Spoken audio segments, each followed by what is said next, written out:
Which Side Podcast is a proud member of the Which Side Media Collective. This week's episode is brought to you by the Vegan Vespa shirt. You can pick up a Vegan Vespa-inspired shirt at whichsidecollective.org. You can get it right now, pre-sale, only $15, usually $20. We only need a couple more to make this shirt happen. So let's make this shirt a reality. whichsidecollective.org. You know, right now, perfect time. Get on your nice little scooter or your bike, ride in the summertime, have the wind blowing through your hair, rocking that cool Vegan Vespa logo on your chest. You know you want it. God damn it, I want it. So go, whichsidecollective.org. Go pre-order it. We'll get it made, and everyone will be happy. You only have till the end of the month, so do it quick.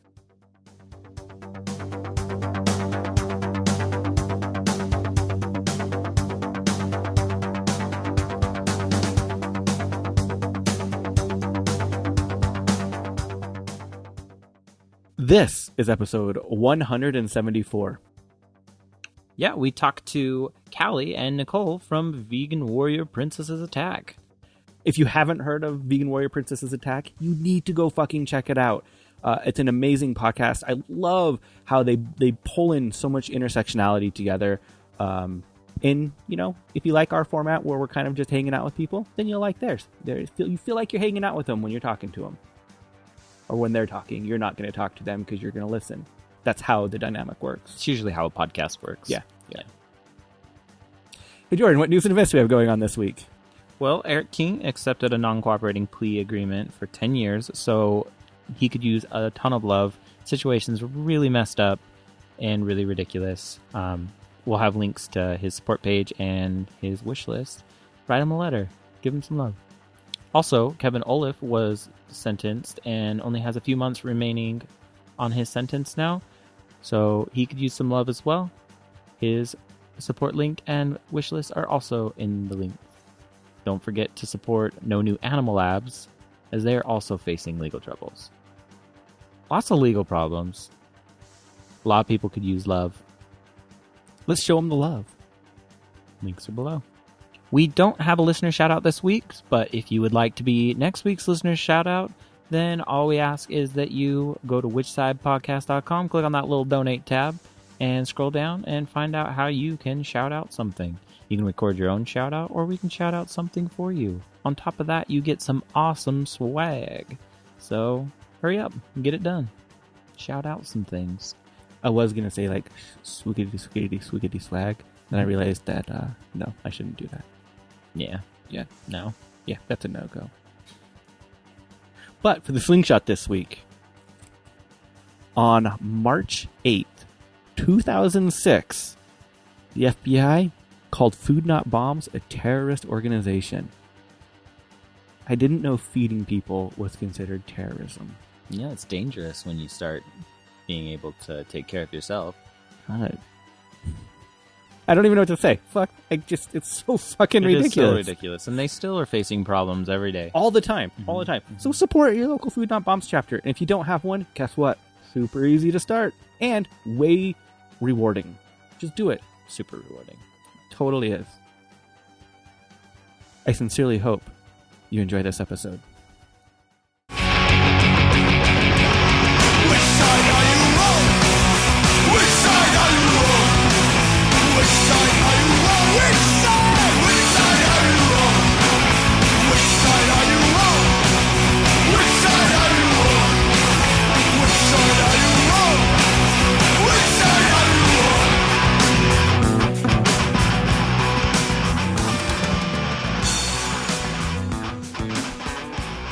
I'm Nicole. And I'm Callie. And we are. Just kidding. We listened to a couple episodes of your show. We're big fans now. Yeah. Somehow I hadn't heard of you guys before you reached out, but we really like what you guys are doing. Well, thank you. That makes me nervous. Which episodes do you listen to? The first one and the last one. The very first one? Wow. Yeah, the one with I don't know who was telling the story, but about Bill Nye not giving or being mad about giving an autograph and how it like triggered daddy issues or something. Yeah, that was me. That was Jesus, that was a long time ago when we were just like, let's do this. And we had no like format, no idea, nothing.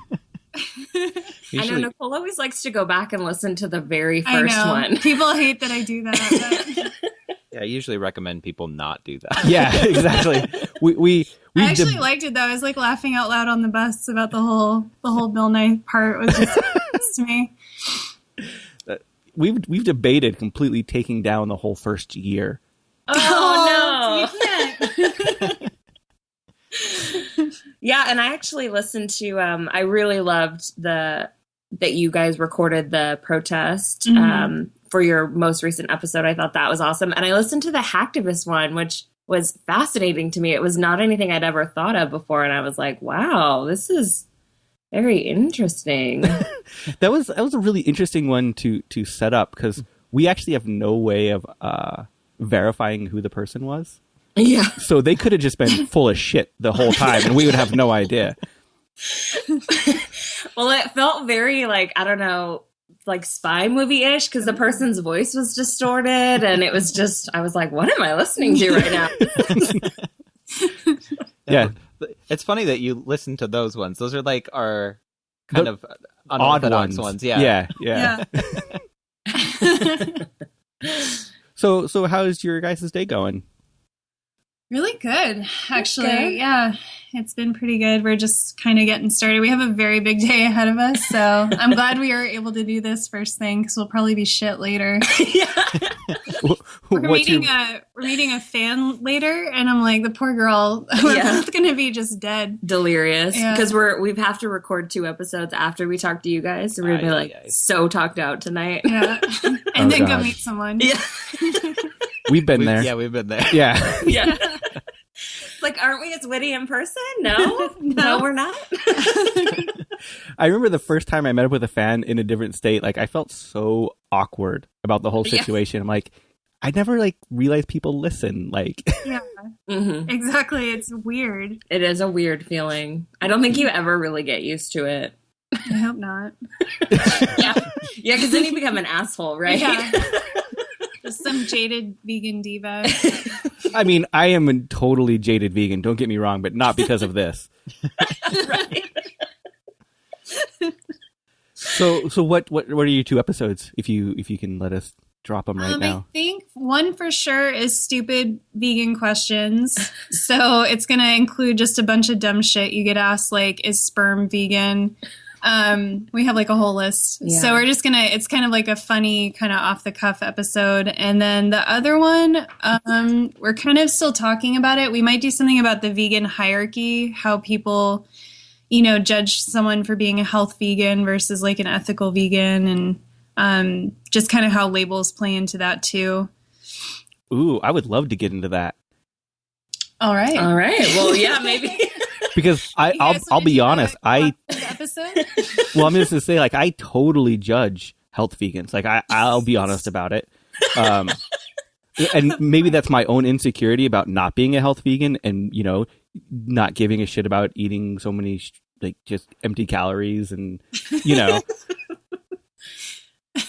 But yeah, I totally...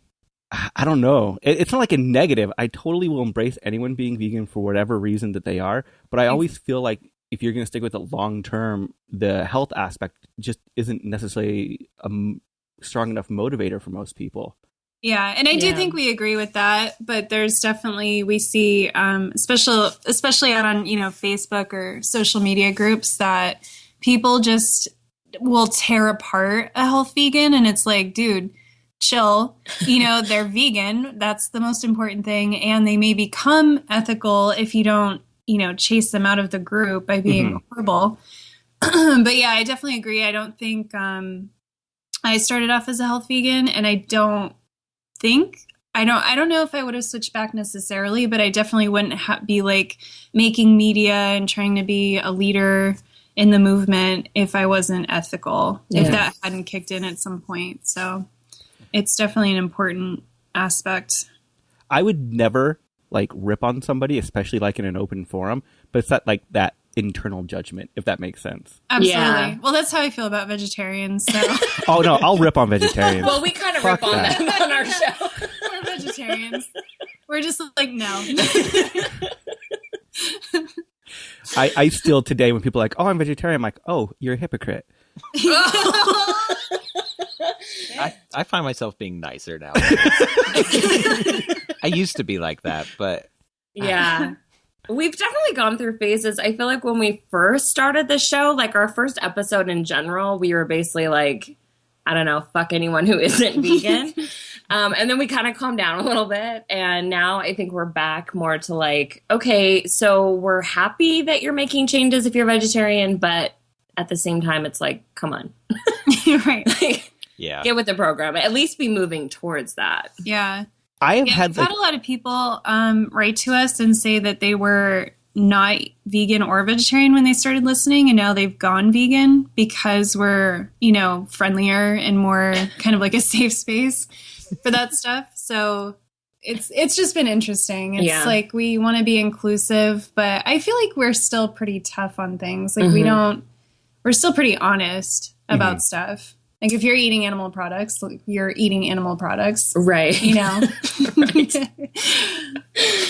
It always amazes me that we have quite a few listeners who aren't vegetarian or vegan at all. Isn't it so weird? And you know, we do a lot of intersectionality things, and we try to purposely get out there and not just focus on veganism. But, you know, we make our beliefs pretty well known. Like, you need to be. It's completely wrong not to be, you know. Right. It always just, you know, and they're great people. I love them.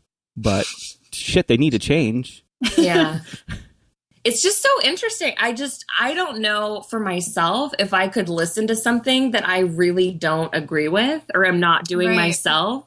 So it always kind of blows my mind when someone who isn't vegan or is vegetarian can listen to something that's so different than what they believe, you know? And like I couldn't do it.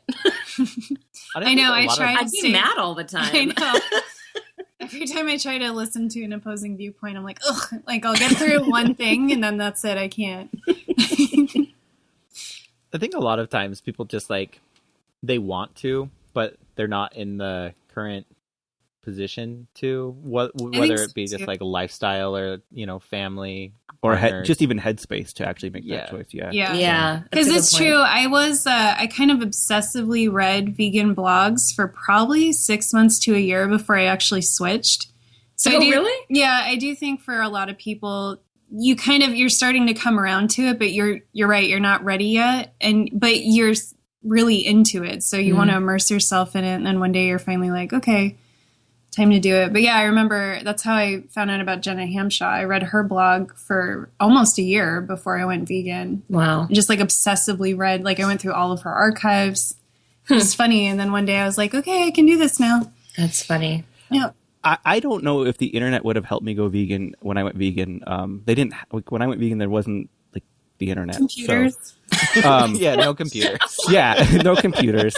But like looking at it now, I almost think like some of it would have dissuaded me, like seeing, you know, the infighting and the bickering and the divisions. I might would have been like, I don't really want to be a part of that. Yeah. Yeah, I was lucky because I was just reading, like Jenna Hamshaw, her site was called Choosing Raw. It's called The Full Helping now, but she's pretty inclusive. You know, she's kind of like a gentle vegan, so to speak. And I don't remember what else I was following at the time, but I just looked into a couple safe spaces. If I had gone on Facebook and joined a vegan group, I don't know that I would have switched either.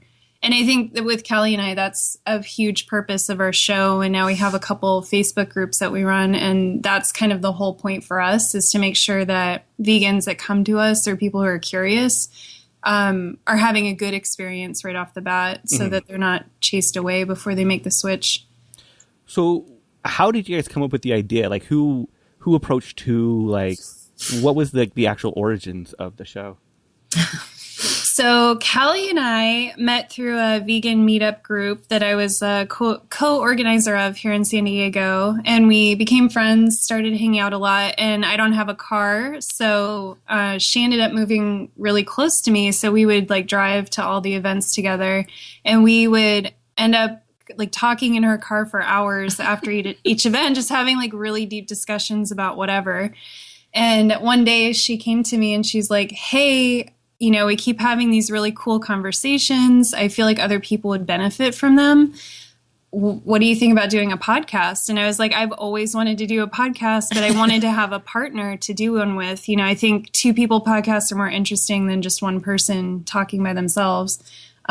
So that's when we started the show. And a lot of our talks were about the sort of stuff we talk about on the show, like these vegan. Callie was a new vegan, so she was kind of really getting into the lifestyle. She came in as a health vegan as well as I did, and then she started discovering the ethical stuff. So she just had a lot of questions, and there was a lot of stuff for us to talk about, like how to deal with family members and the holidays, and how to feel different at work, and how to deal with people, you know, being like microaggressions and just a lot of like big idea stuff, like a lot of what comes up on Facebook too, and some of like the vegan philosophy forum, like people will pose these really deep questions, and it didn't seem like there was a lot of spaces where people were really able to talk about these things without it becoming like, you know, just a shit show where people were fighting with each other. So we would talk about some of these things like, you know, pet ownership and what does that mean if you're vegan and all of this stuff, you know. And so we just decided, well, our conversations entertain us, so maybe other people want to listen. Right. And I think we also saw, you know, we started to see, because we were really lucky. Our meetup group was really just a bunch of super cool, it was for women, so it was a bunch of cool ladies who would just hang out. We all became really good friends. So we were kind of insulated from how... A, from being alone in the world as a vegan, and B, from how nasty some of the vegan communities can be. So I think once we started hearing, even from the members in the group that would come in, they would be like, oh, I went to this other meetup group and they were terrible and they were, you know, really mean to me about this or that. So we realized, you know, not only did we want to provide a space where we could have really deep discussions about these issues, but also a space that was inclusive and safe and welcoming. Yeah, kind of give other people this sort of like feeling of friendship that we had. And funny enough, that's been the biggest thing that people have said, like in reviews or messages to us, that they feel like they're just chatting with good friends and like laughing and talking through this stuff, which is cool that that's what we wanted and it's coming across. Yeah. So, I mean, it sounds like you both jumped into it pretty soon after being vegan, right? I had been vegan for, I think, 5 years. Yeah. 5.5 or so. Mm-hmm. So I wasn't quite new to it, but it took me a long time. Callie, we always joke that she got fast-tracked. She started as a health vegan and within probably 6 months became a very... like passionate, hardcore, ethical vegan. Yeah. For me, it took a lot longer, just how my journey was. I started off as a health vegan, and then it took me several years to kind of really get into the ethical side of it. Yeah. So. But I think it really shows too. I think our different experiences of how long it took us to get to certain points really shows how when people have a community, when they have a place to talk some of this stuff through. I mean, I was a health vegan, and realistically, if I didn't have the meetup, I don't know if I would still be a vegan. It was still kind of like a diet in my head. Mm-hmm. And it wasn't until I was kind of tricked into reading a book. I mean, not that anyone tricked me, but we ordered this book, Mind If I Order the Cheeseburger, for a book club that Nicole started as a part of our meetup. And we're all like, oh, this should be like a funny, light read. And then cut to me like bawling my eyes out, like reading what happens to animals. And it just was like, okay, that's it. I'm done. I'm an ethical vegan. And that was, I think, at like month 4. And it was funny because Callie and I she had just come to me and said, you know, I'm just not ready. I'm not ready to learn about that stuff. And I was like, hey, dude, do you? You know, it's your journey. Like, take your time. And then she ended up reading that book like immediately after we had that conversation. And she just came to me and she's like, I've been crying all day. I can't believe what we do to animals. It's terrible. I'm never going back. And I was like, well, yeah, I'm sorry you got tricked, but welcome to the fold. Yeah. And how about you? How did you get your ethical stance? Honestly, I think because when I became vegan, I just became obsessed with veganism. So I had that typical vegan thing where probably 2 or 3 years of my life was just tied around reading books and watching documentaries and reading blogs. And I think it was just not participating in it it was about 2 years of being vegan. It took me to finally start internalizing the the ethical side of it. I think it was just being able to say, okay, I haven't been participating in it for a long time. So now I'm finally ready to accept how terrible it is. Because I always did care about animals, and it wasn't like I didn't think we were doing something wrong, but I had that rationale, that, oh, it's not my meat, or, oh, I'm sure it's not all the factory farms are like that. Just these ways of kind of pushing it aside. And I just think it took me a while of not being part of it to be able to really be like, yeah, this is wrong. What we're doing is really wrong. And animals are beings worthy of life. And, our entire system is kind of a nightmare. It's true. Kind of a nightmare. Kind of a living nightmare.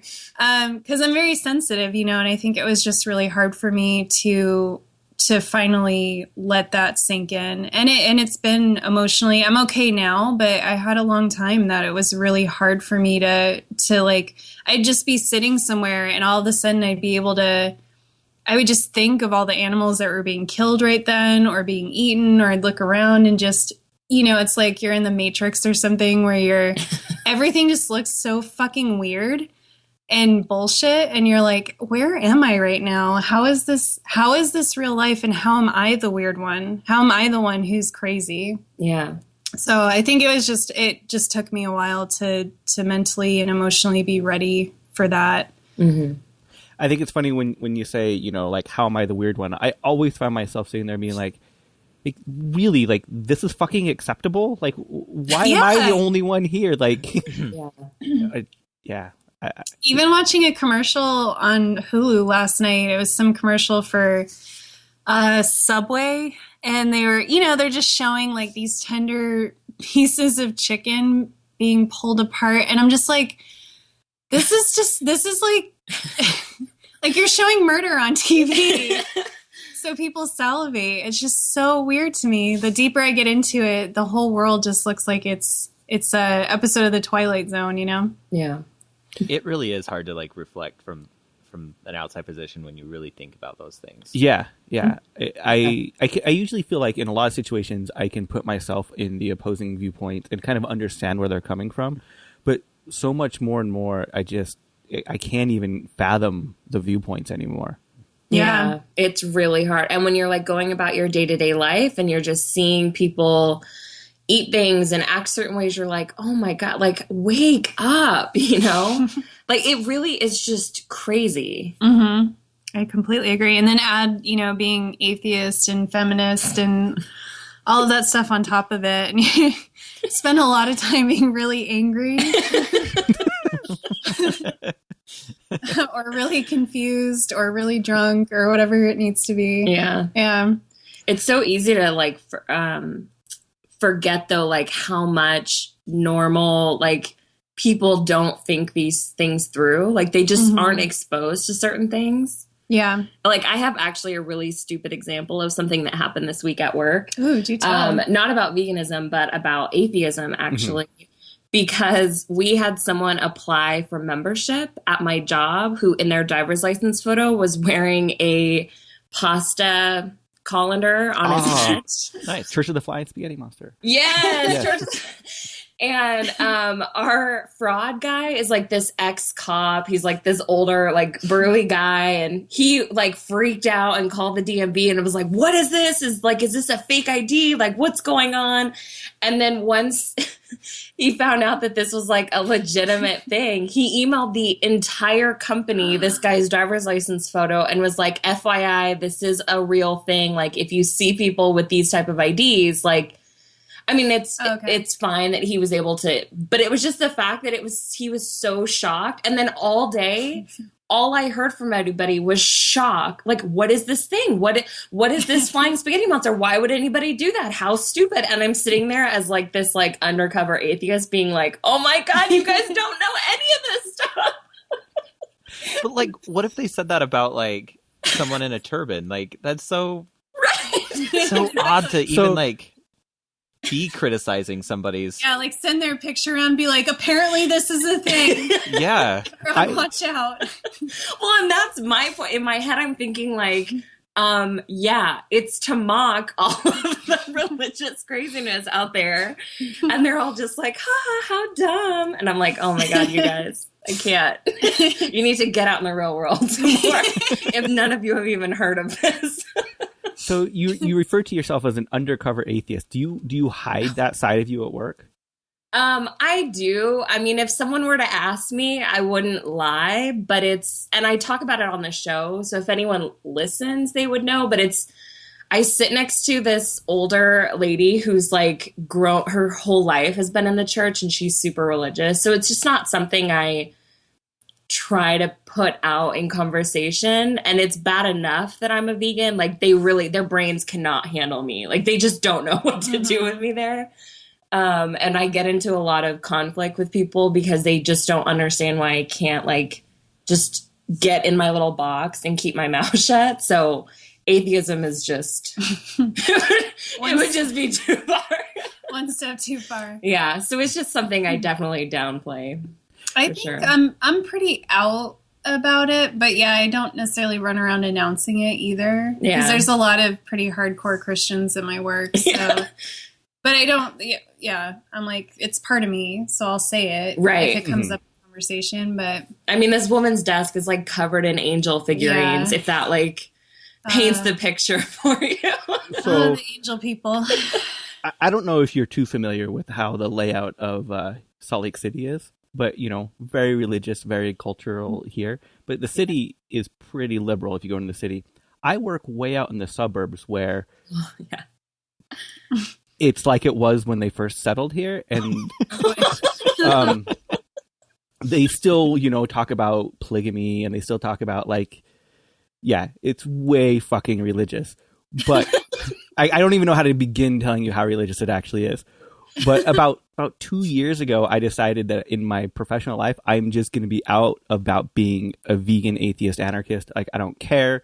Like, if you want to have the conversation, I will, but I'm just not going to approach it to you. And it has been the most refreshing fucking thing in my life I have ever done. Wow. That's awesome. That is awesome. How do people handle it? Like, if you're surrounded by these people that are so religious, like, what was the reaction?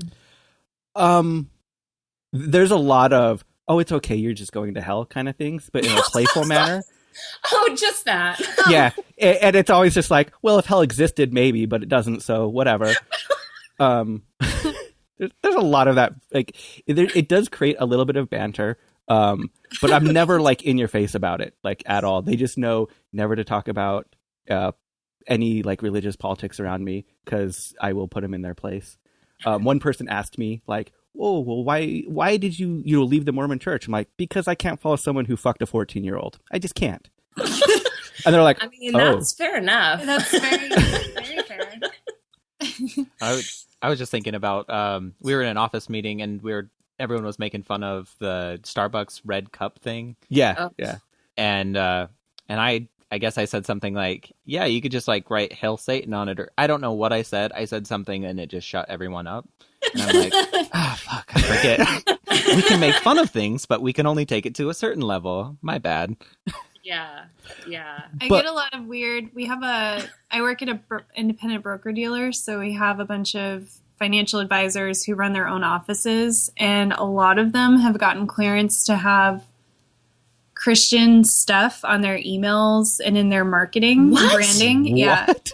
Wow. Yeah. It's fucking weird. Oh so it's weird to be at work and get an email from one of these companies that has like, an excerpt of a scripture and the signature line and have a blessed day and all this shit. And then I'll be on the phone with some of them. And if it's around the holidays, they're like, Merry Christmas. Like so aggressive.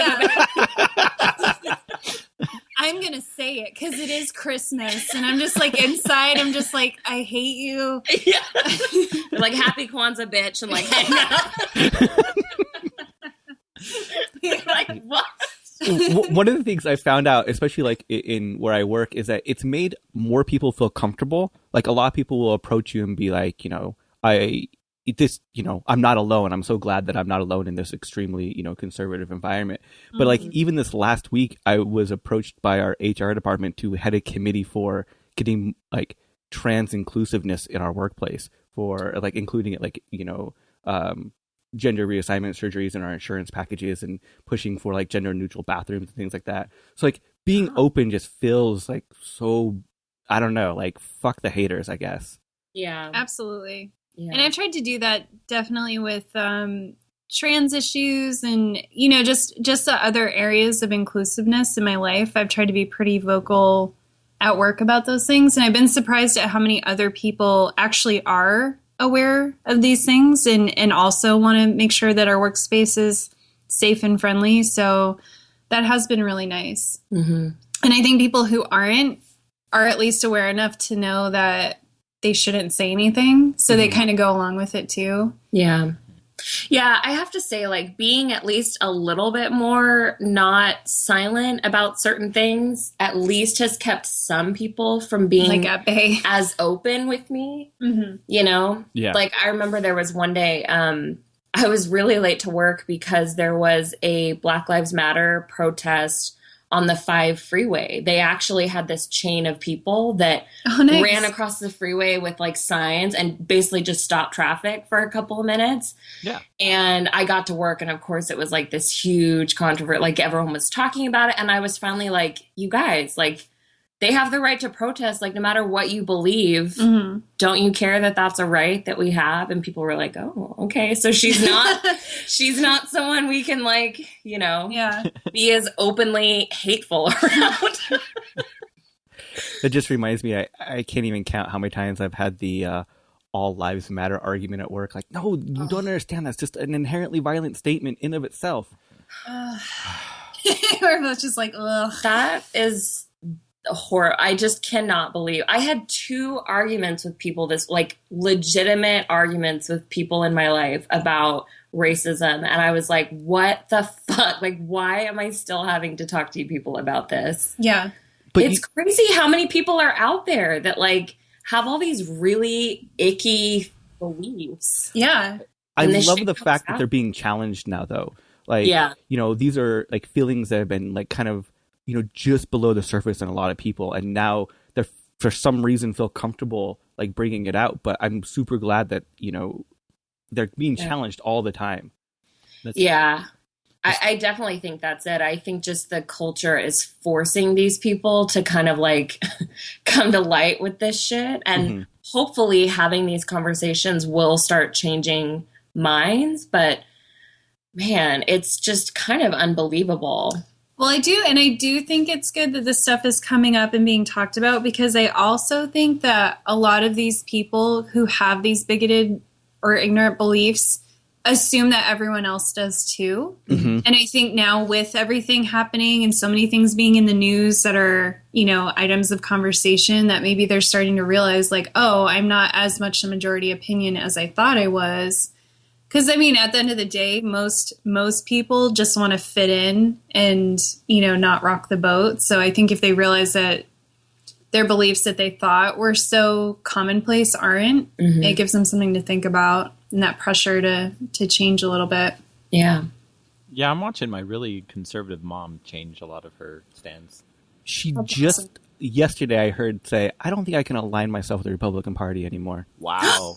Wow. Yeah, that's awesome. That's huge. Is it because of Trump? Yes, actually. So, yeah. Yeah. Surprisingly, my well, Democratic... God bless him. Yeah. I think my Democratic dad actually is on the other side of the fence, unfortunately. It's ridiculous. It is crazy. What's so weird, especially coming from such an anti-political standpoint, being an anarchist, I'm like, well, they're both fucked. They're both pretty bad. And I think that really helps with my work, because they feel like they can come up to me and talk to me and be like, well, you don't like Bernie because you're an anarchist. I'm like, Yeah, but he's way fucking better than everything else out there, right? Right. Like, Yeah. I get that too with the veganism a lot. It's funny how I think by being out, people, when they start to question things, are like, I can go talk to that weirdo. Yeah. She'll know what I'm talking about. Well, and she'll get it. Like, she won't force me back into, like... Yeah. So it's funny, you're the outsider until suddenly you're like the inside person. Yeah, useful. Yeah. But I feel people approach me a lot with like woo stuff and stuff that is just like way over the top just because I'm vegan. They think that I believe. I have these holographic bracelets. You would love them. Exactly. Yeah. It's like, yeah, that's going to change my life. Oh my gosh, that's so funny. So, I'm stumbling over my words here. Sorry. It's quite all right. Happens to us all the time. I was gonna say though that the whole All Lives Matter, Black Lives Matter thing. Our latest episode has just brought out the trolls. Oh yeah. Oh, I can imagine. And it's funny because it's like the pro cops plus the anti cops, but they're the All Lives Matter anti cops. So they're fighting, and then those people are fighting with the Black Lives Matter people. And I just sit back and eat some popcorn. It's That's just crazy. I mean, I listened to your episode. I was like driving to work and listening to it through like Bluetooth on my car, and I was like crying on the way to. I was like too. Just the passion and the things that people were saying. I was like, how could anyone not? Like, how could someone listen to this and still think that their fucking opinion matters, like in any way? That like what they have to say that's like counter to the emotion in these people's voices has any place in the conversation. It's like, just shut up and listen. Yeah, and it's those fucking like mansplainers who want to be like, well, like try to break down things in this cold, logical kind of way. And it's like, we're talking about people getting fucking killed. Yeah, there's no room for logic here or questioning what the cop thought or whatever. Yeah. This is, like you said, pure raw emotion. Like, just listen to it and accept it. Try to take it in. Yeah. What was crazy about that? I mean, Jordan ended up going to it. I unfortunately couldn't. I had to babysit my kid. I say babysit. I mean, I live with her. It's not like. But yeah. But he recorded it, and we instantly, like, it was within an hour, we had it up. Like, it was, we had like no time to put it together. So it was like kind of very raw. Yeah, very, very raw. Yeah. I kind of liked that. Yeah, I think it added something to it that it wasn't edited, it wasn't cleaned up. I mean, I was sitting there being like, I feel like I'm there. Like, I feel like I'm in this crowd of people that are like just shouting and raw and, And it was really powerful how you could hear the speaker, but you could also pretty clearly hear a lot of other people in the crowd and what they were saying. Yeah. It really did just put you in the middle of it, and it was very moving. Yeah. Well, I'm glad. Yeah. Good job, guys. Yeah. Well, one of the things I really wanted to talk to you about was one of the things that I feel is like a huge issue inside the vegan movement, which I feel like us doing the show isn't helping, is the prevalence of like the male dominance as far as animal rights is concerned, right? Mm-hmm. Yeah, totally. So, like, how do you approach that, and how can we as male allies actually, help facilitate and make it a better environment? Well, I mean, first of all, thank you for having us on the show. I think that's a huge step. I think in the same way that like we as white people should have, people of color on the shows, right? Like if you have a platform, like using it to give voice to other people is, I think, a huge not step. Just something I've been learning on the show is not just to have other people on to talk about the other thing. So not just to have women on to talk about sexism, or not just to have people of color talk about racism, but invite people to just talk about other things too, just to show how much diversity there is in the movement and to showcase different voices. Yeah. Like our atheism episode, I was really stoked that we could get Kim Sosha on the on the interview, because she's fucking super smart. She's funny. you know, she is the best person that I wanted to interview, but she's also a woman. And, you know, we did talk about sexism in the episode, but that wasn't the point. We got her on the show because she was the best. Yeah. So that's something I'm learning too, is that to just, you know, we invite people to maybe answer questions on our advice column about certain issues, but also to just, if there's someone who's cool, who's not a straight white male, like get them on the show or give them a platform to speak. Yeah. And so, yeah, us being on this show is huge. You know, this is the first interview really we were invited to do. And we were really psyched that it was by two men, because it gives us some validity that, you know, unfortunately we need, that you guys think that we have something to say kind of helps us out a lot. Yeah.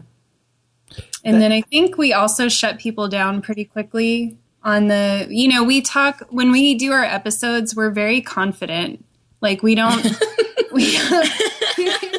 that may sound silly, but I have so many, you know, female friends who question themselves. They question if they should say things. Not that we don't struggle with it. Sometimes we'll tape an episode and we're like, oh, was that too aggressive? Are we going to put people off? Because as a woman, you're taught to be polite and make people comfortable. Yeah. But I think for us, we've worked really hard to be as fearless as we can be on the show. And we definitely both think that our opinions are just as valid as anyone else's. And so we try to approach it that way. And when we monitor, you know, our spaces, whether it's our blog or the Facebook groups that we've started, we make sure that other people behave that way too. We don't let anyone's voice get minimized or bullied on those spaces. The idea that you said, like, being invited on brings validity to your voice, just it unsettles me in so many ways, right? Because one, I have no authority, you know, but the idea that I've never had to feel that way. Do you know what I mean? Yeah, absolutely. Yeah. Yeah. And it kind of goes with, you know, what my next point is also, it's really helpful to us when we see like our fellow male vegans like jumping in to conversation about sexism and like shutting it down, because it's really exhausting. And like you just said, like it does give validity. Like because I see a lot, and we've talked about it on this show, but like Gary Yourofsky, right? Like there are always threads happening around him and about how useful he is to the movement.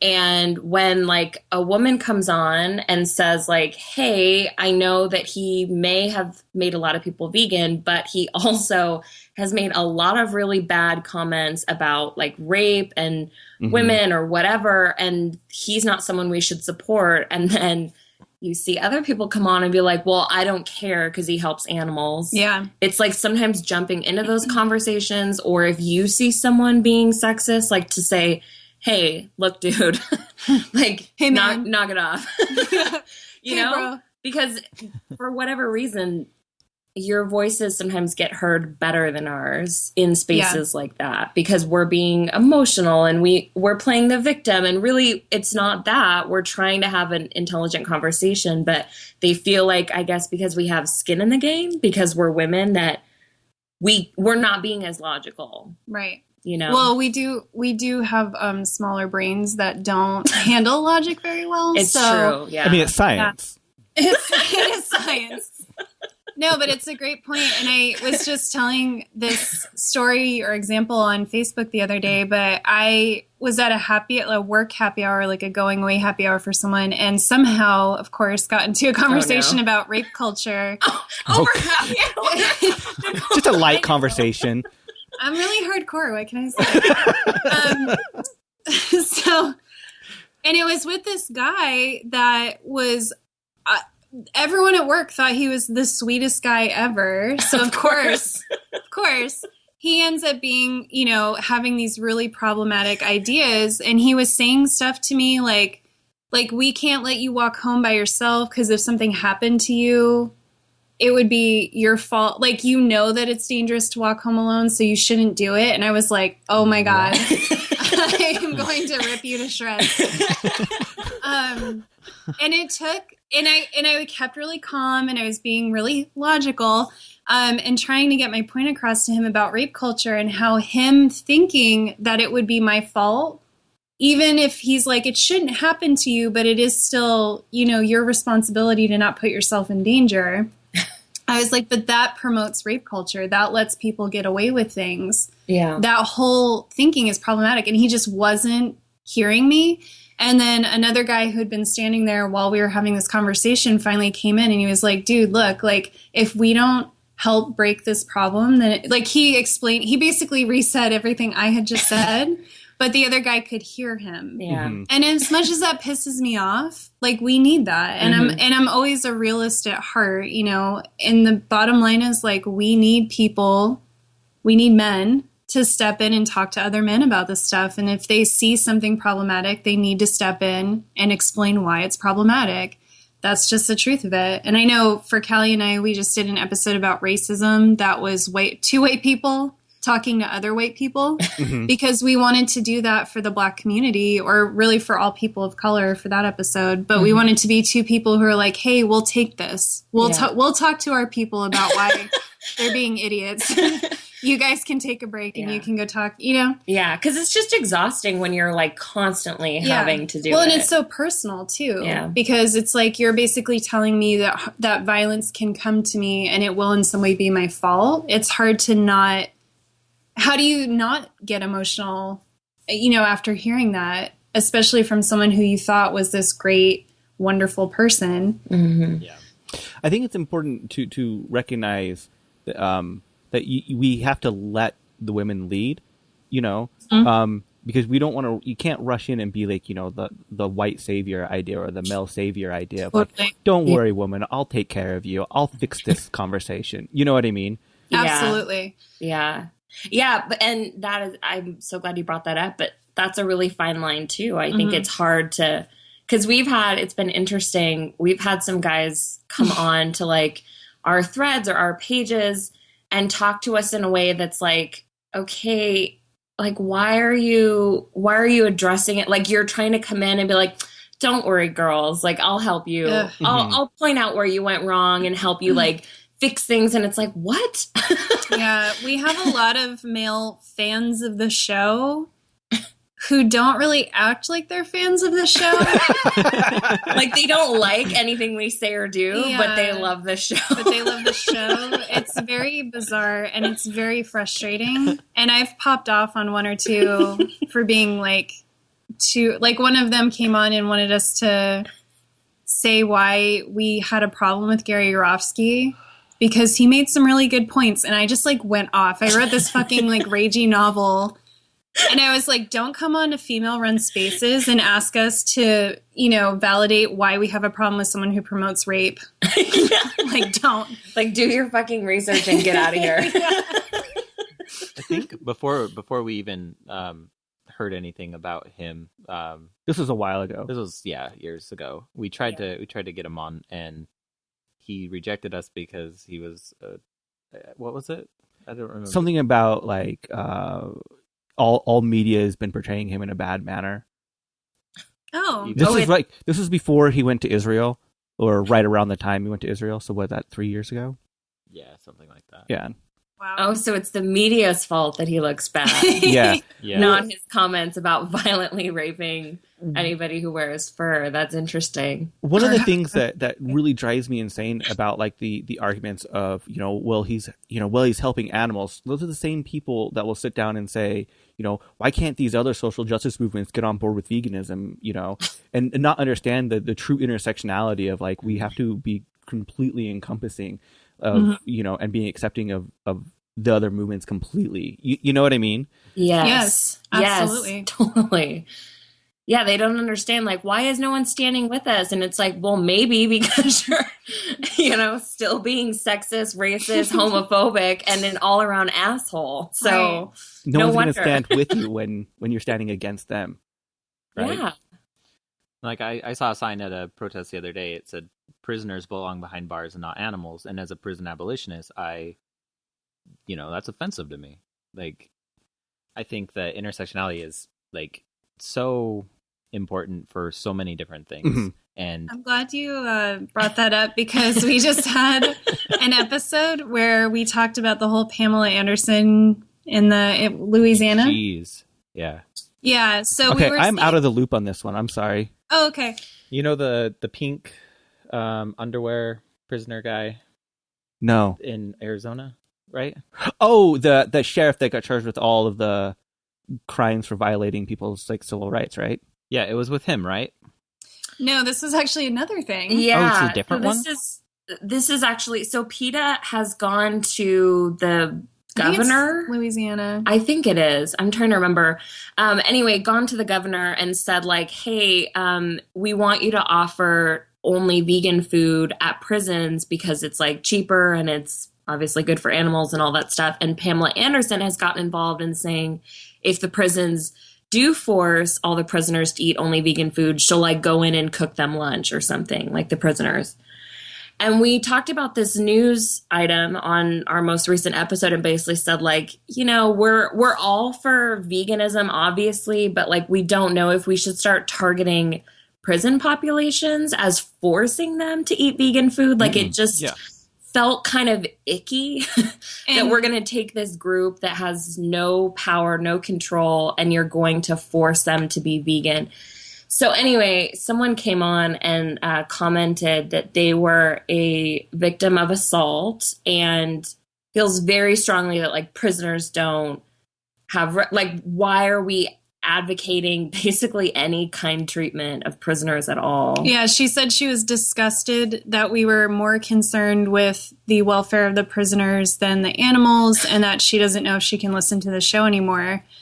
And I wrote back and I was like, I'm really sorry for the experience you had and absolutely do whatever self-care you need to. But like, we're an intersectional, inclusive show and there's no way I'm going to pretend that tens or hundreds of thousands of people aren't in prison, for either bullshit way too harsh sentences for the crime or bullshit charges or because the system, like, I've recently learned how bail works and how plea deals work. And I'm like, God, yeah, like the whole system's just fucking set up for failure for people of color and people who don't have money. Yeah. So I was like, I wasn't, obviously if someone commits a violent crime, they should be punished, but you can't just pretend that everyone in prison is this awful person. Yeah. And there's a lot of, I hear people all the time who are like, oh, we should do experiments on prisoners instead of animals. Mm-hmm. And I'm like, no. I mean, the thing that did it for me with prisons was really learning the origins of where the first prisons in America were set up, because prisons are really kind of unique to America. It was an American invention, right? Mm-hmm. How they are modernized this way, where it was the Puritans, when you would commit a sin, they would lock you in a cell that had no roof so you could have solitary confinement so you could become one with your God again. And that is the origin of our modern prison system, right? Was the idea that you need peaceful time to become one with God. And that's why we have the cells, and that's why we lock them up. And that's why everything has kind of evolved from that standpoint. And taking it from that point is like, well, that is completely fucked up from the very beginning, in every aspect. That's really interesting. I didn't know that, but of course. Yeah. Of course. Fucking Puritans.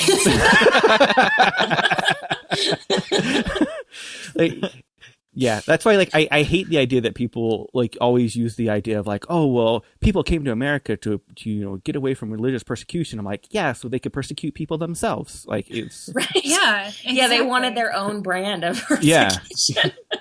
They're like angry nerds, who got bullied, and then they think it's okay to be really nasty and snarky to other people.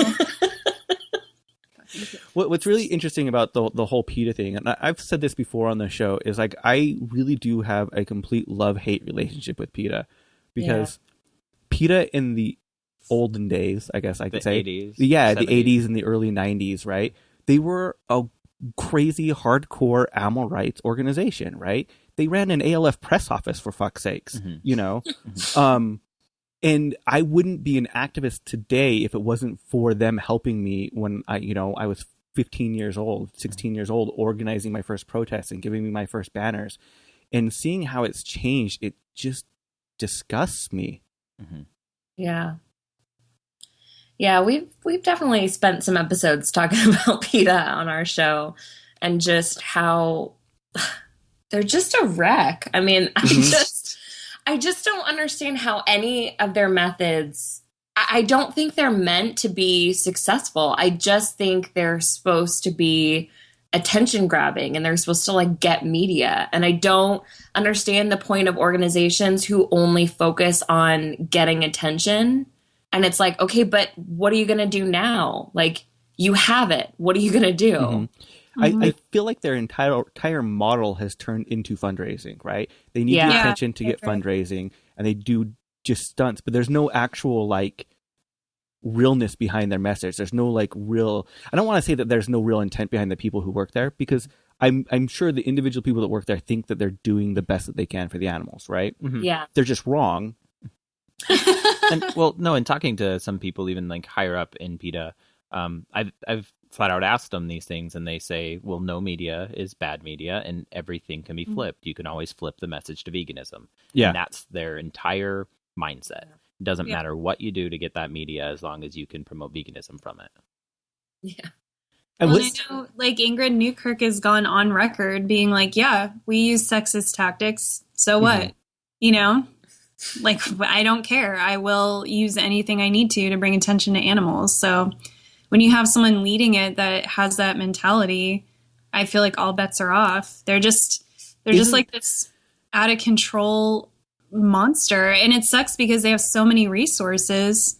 You know, they could be doing so much good, but yeah, I just feel like it's in this loop now of just getting more funds to do more outrageous things. I feel like we spend so much time like trying to educate people what speciesism actually is, that these tactics in and of themselves are inherently speciesist against humans. I totally agree. Yeah. Totally agree. Yeah. I hope that the vegan community will really start to like learn from its mistakes, because we're seeing what's happened to PETA. And I think in a similar way, we're seeing direct action everywhere kind of fall apart right now. And I think in a lot of ways, their methods were the same, right? Oh, we're good. Jeremy just fell. That was amazing. Yeah. I think in a lot of ways, DXC's methods are similar to PETA in that their point is to get media attention. And I think when you ignore trying to be intersectional and trying to make sure you have a safe space for other people, you can only go so far before you kind of start to fall apart. Yeah. You know? Or the focus and message just gets so distorted that you're not actually achieving what you set out to achieve anymore. Right. Yeah, totally. Yeah. So what are your guys' thoughts on that whole DXC thing? I know that like a lot of people are even criticizing like the structure they have for what de-escalation and remedying situations that happen. Like I believe that they just bring it in and a man talks to them about their problems. Like, I'm not sure. That's my general understanding of it all. Yeah. We did a show early on about DXC and not really supporting, not really believing in their tactics, and came out pretty hard against the fact that they basically kind of trash veganism. I mean, they've put out a lot of media that's been like, veganism isn't far enough. You need to be, whatever. And so we talked about how harmful we find that to be. But then a story came out over the summer about one of their leaders in DXC having sexual assault allegations against him. Mm-hmm. And from what I could see, we were pretty impressed about how they handled it at the time. It seemed like the messaging they were sending out and the way that they were trying to treat like the victims of it was in a very positive way. But it sounds like over the last couple of months that that's not actually very accurate to what was happening, and that there's been a lot of problems, especially with people of color and some of the racism and sexism that's been persistent in their groups. I know there was, and I don't know much about this, but I saw that there was one activist in general who got in some legal trouble and basically was kind of not supported by the organization, that they say they're going to help them with their legal troubles, and she wasn't. And so she's kind of blasted them and joined a movement against them, and now it's become like this media war. Yeah, and I read that whole dismantling DXC site that has stories from a bunch of people who are, I don't know if victimized is the right word, but had really bad experiences with DXC. And it just, I forget what they call their conflict resolution plan. They have like a name for it, but it sounds like it's pretty bullshit. It is kind of a guy in the room. I think at certain points they try to make you talk. Like if you're accusing someone of assault, they might have that person in the room with you, which is obviously, yeah, exactly. And then a lot of people say they go, they'll go talk and tell their story, and then they start to get gaslighted. They start to get their reputation being tarnished. These people will put out stories about them. Yeah. So it seems like there's very much a hero worshipy kind of thing going on with the leaders of DXC, and they just run the place like a cult. Yeah. And it seems like they're very much like whatever we can do for the animals. And that's kind of the problem I have with any organization that's like that, is it's like, yeah, we're of course advocating for animals, but like you cannot forget the people that you're working with. Like you can't treat them like shit. Right. And because a lot of people were coming on and being like, well, yeah, this person might have been doing wrong in this way, but look at the good he's done. And it's like, no. Yeah. That's not a conversation that should be had in the vegan movement. And it's happening way too often. Yeah, absolutely. Yeah. When I read this whole thing, I was shocked at how much the way DXC is run reminds me of how like Scientology is run. It's very similar. Really? Yeah. Remember we watched, was it Going Clear? Oh, yeah. Yeah, like they isolate you. They take away, they try to make other people stop talking to you. They kick you out of the group. They ruin your reputation, so they spread all these lies about you. And then the next thing you know, you're like by yourself and everyone hates you. Wow. And that's a lot how Scientology works. If you start asking too many questions or, having doubts, they like do everything they can to isolate you and shut you out and ruin you.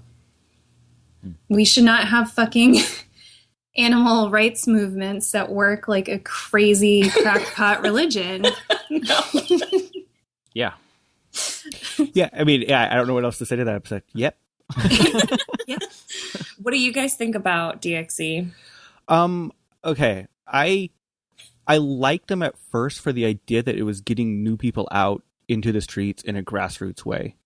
Yeah, right? I never really agreed with their methods, but I've always been one to be like, each activist to their own on their methods as far as, how they were directing their message.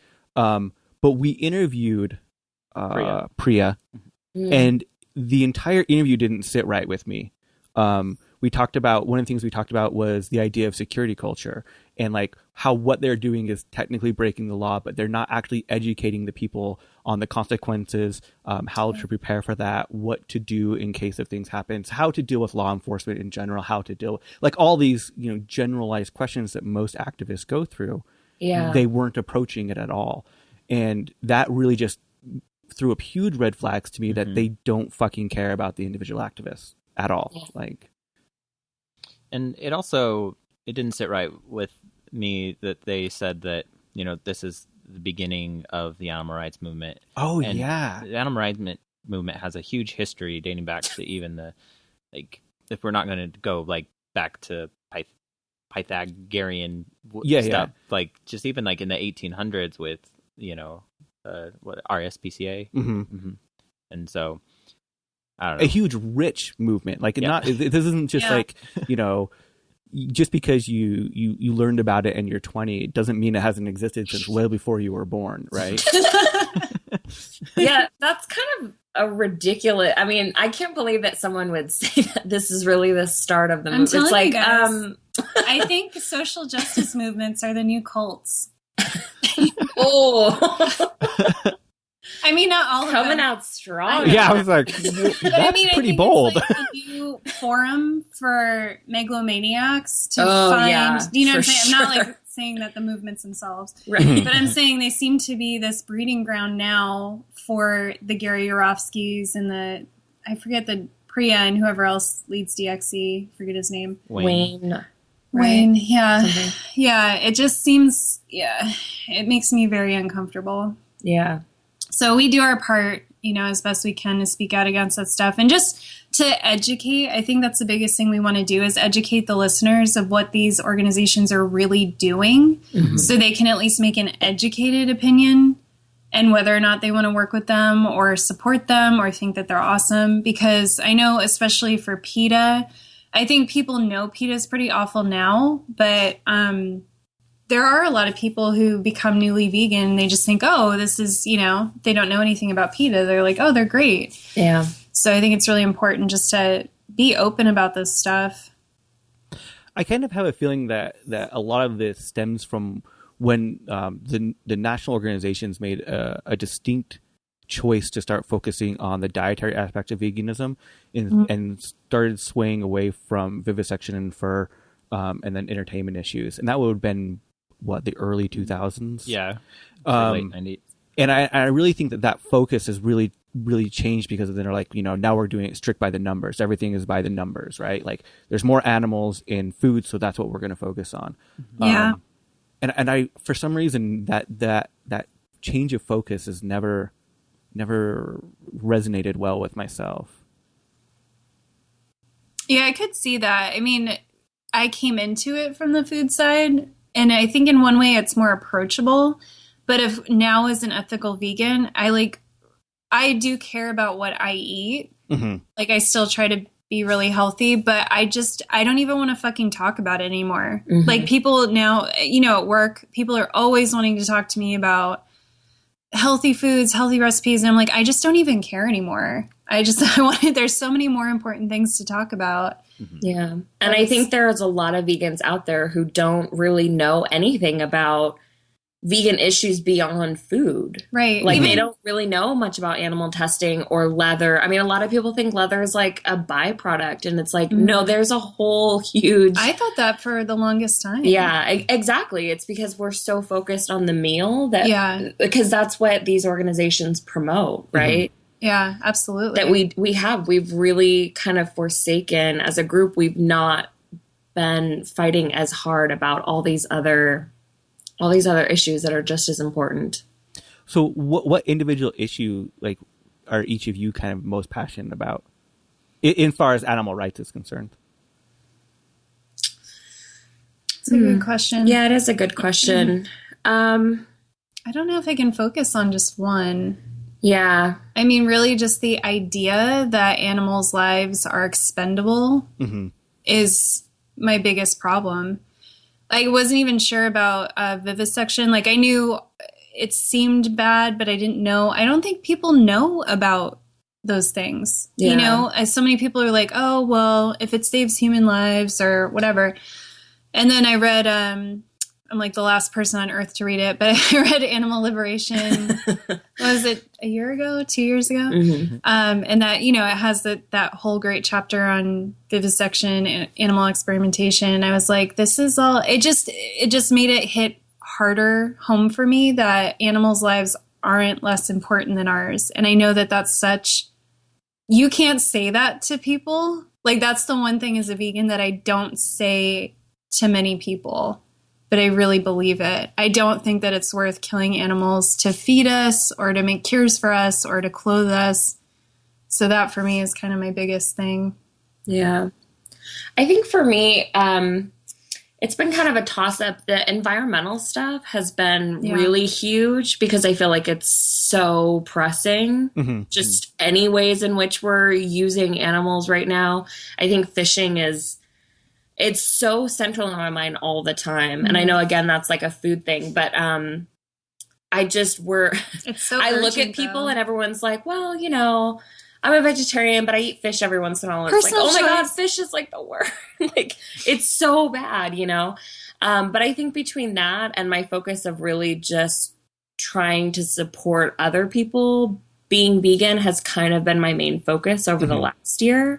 But I definitely want to get more into researching about animal testing and Oh my God. And you're gonna cry for like a week. I know. It's gonna ruin you. Honestly. It fucking ruined me. I was like, we do that to animals for no fucking reason? Yeah.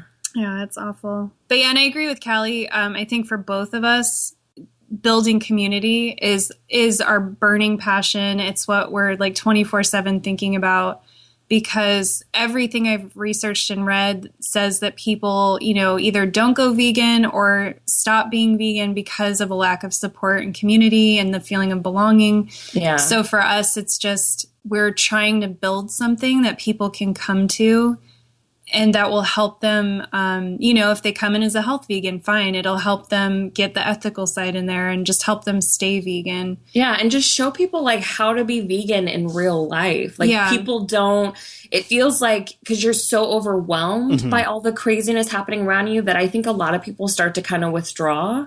And then they eventually go, I can't do this. Like my family and my friends and all this stuff. And then they go, well, I guess I'm going to have to drop being vegan. And we've got to show people there's a way to like be passionate about your ethical beliefs without having to like get up, being able to like go out for happy hour or go out for dinner, you know what I mean? And just live your life. Like Callie and I both have corporate jobs, and we're probably the only people making vegan media. I don't know if you guys do, but we feel like we're kind of alone in that. And I think that helps us connect with the type of audience that we have, because these are people who are quote unquote normal people. These are your John Smiths of the world who are like, oh, I just kind of realized that maybe I need to make this drastic change, but I have this whole white picket fence type of life. How do I navigate this? That's it's funny because I don't want to say it's easier to go vegan if you're like a queer punk in New York, but I have to imagine maybe, you're already so far outside of what the mainstream is that, making one more change maybe isn't as big of a deal. But yeah, we try to appeal to people who are like, I have a job where my job is to order lunch for our whole department and I have to order meat every day. Like, what do I do? How do I handle this? How do I navigate it? Mm-hmm. It's funny that you bring that up, 'cause that's one of the things that me and my wife have been like really passionate about, is like showing that, we're, if you get to know us, we're very radical people, but on the outside, we're just your normal suburban family, Yeah. Absolutely. That's awesome. I think that's really cool. I think a lot of groups get the reputation of being unapproachable. And I love that people like you and people like us, and we, I don't know if you guys know Lacey Davis, but we just hung out with her and Holly from Rise and Resist. And they had their like punk girls come down, all these powerlifting girls, and everyone was so fucking nice. It was just like cool, like it was cool that Callie and I looked pretty straight-laced and we were hanging out with these girls, and everyone was just being really inclusive and non-judgy and just having a really fun time. And I think that's where we need to be just as a race, as humans. We need to get to where we can all like be cool with each other and then talk about these issues together. Yeah. Well, I can't believe we're already past an hour. That flew by. How can people, get a hold of what you're doing, listen to your podcast, and follow it? Well, our podcast is on Stitcher and on iTunes. So if you just search for Vegan Warrior Princess's Attack, or we have a website too where you can listen to the episodes right on that. That's veganwarriorprincessattack.com. It's a very long name. But we're also on Facebook, and we have an Instagram and Twitter. We're VWPA_podcast. And we're very active on social media. So we love when people find us and interact and just... Yeah, so on Facebook, you can find our page by searching Vegan Warrior Princess's Attack, but we also have a group page called VWPA Society, and that has been really cool. It's been everything we hoped. Everyone who's joined it has been really awesome. People are having amazing conversations over there. Everyone's being really gentle with each other, so to speak. We've had a lot of people come on and be like, okay, I'm terrified to ask this question, but I'm going to ask it. And then they actually get back really good, reasonable answers and have a nice dialogue. And we have people of every conceivable walk of life on that page. So if anyone in the audience is looking for like a cool, safe place to go be a radical vegan, you can go there. Come talk to us. Definitely. Well, awesome. Thank you so much for taking your time with us. And I hope your next 2 episodes don't drain your voices, because I know it gets really tiring. Thank you for having us on. This was such an awesome conversation. Yes, thank you for validating our... Well, we end every episode saying fuck, shit, damn. So would y'all like to do that for us this week? Sure. Definitely. Fuck, shit, damn. This week you heard... Teleforce by Majeure. Right now you're listening to... Megafauna by the Night Terrors. Hey, if you're looking for a super simple way of helping the show that doesn't cost you a dime, and it only takes just a second of your time, go rate and review us on iTunes. That shit really fucking helps. Like, really helps. It just makes the show easier to find in all of their search algorithms. So, that helps us out by getting more listeners. So, hey, help the show get more listeners. Go rate and review us. If you're not yet our friend on social media, you should be our friend. We post things on there pretty much every day. We're pretty active. Talk to us. Be our friend. WhичSidePodcast.com. Click on the social tab. How long have we been looking for a social media intern? For a while. So if you're interested in that, let us know. Because I'm old and I don't get it. And we're both super busy. I'll set up a Snapchat so it'll really just mess us all up. Is it that time again? Mm-hmm. What time is it? It's fuck shit damn time. I thought you were going to keep going. I like that little rhythm you had going. When you have a damn and you're gonna fucking shit up. Shit up. Don't keep that shit. Which Side Podcast is hosted and produced by Jordan Halliday and Jeremy Parkin of the Which Side Media Collective, with web design by Jordan Halliday and sound design by Jeremy Parkin. Booking by Mari Halliday. Theme music by Commandantes. Go to whichsidecollective.org to check out the other shows in the collective. As always, fuck shit damn.